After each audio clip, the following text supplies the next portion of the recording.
Hello, Mike Coates is here with my quarterly check-in. As always, just want to check in 4 areas: one thing personal, one thing professional, one thing on the horizon, and one thing worth sharing.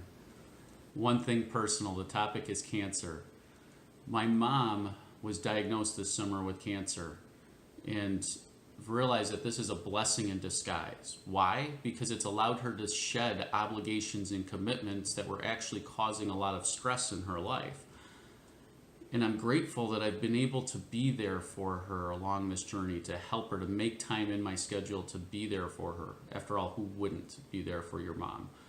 I'm even more grateful to Gino Wickman and Don Tinney, the founders of EOS Worldwide, for creating the EOS Life so that I could have the flexibility and freedom to really be there for her along with her on this journey.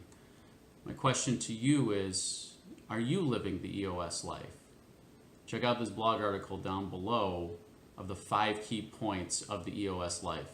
One thing professional, the topic is great integrators. What I found is there's some good businesses and then there's some truly great businesses. And the fundamental difference between the two is having a great integrator on your team. And 3 key signs of a great integrator that I found across my clients are: number 1, is they own the leadership team rock completion. They own ensuring the whole leadership team is getting 80% or better rock completion. Number 2 is they own the numbers on the weekly scorecard.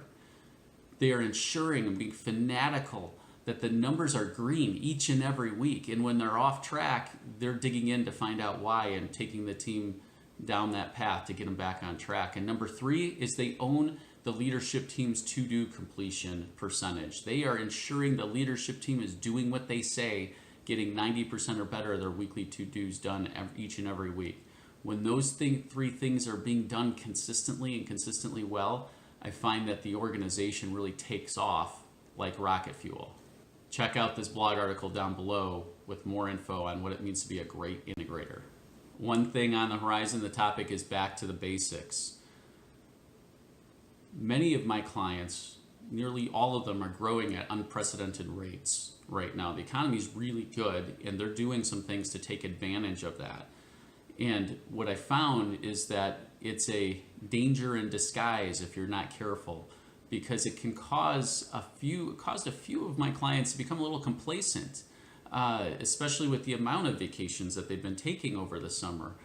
Between the amount of vacations, caused them to disrupt their meeting pulse, to skip a level 10 meeting, to push off a quarterly planning session. They disrupted their meeting pulse, and what happened was that it's not easy to always detect when there's a real problem in the business until it's too late. So they could glaze over on the scorecard numbers, their rock completion started to slip, and then pretty soon the wheels just started to come off of the company. And they had trouble pinpointing what the root cause really was, because it wasn't easy to detect. And what they found is that when we took them back to a tool called Back to the Basics, it helped them to reset, to get back on the same page and fix the things that were broken in their business. Check out this blog article I wrote down below about what it means to get back to the basics.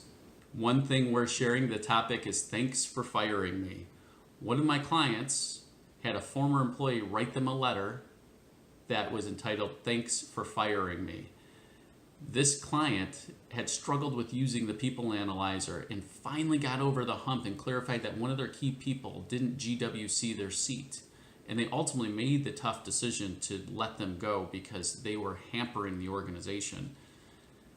Turns out that this employee was just unhappy, and they are much happier now with where they're at.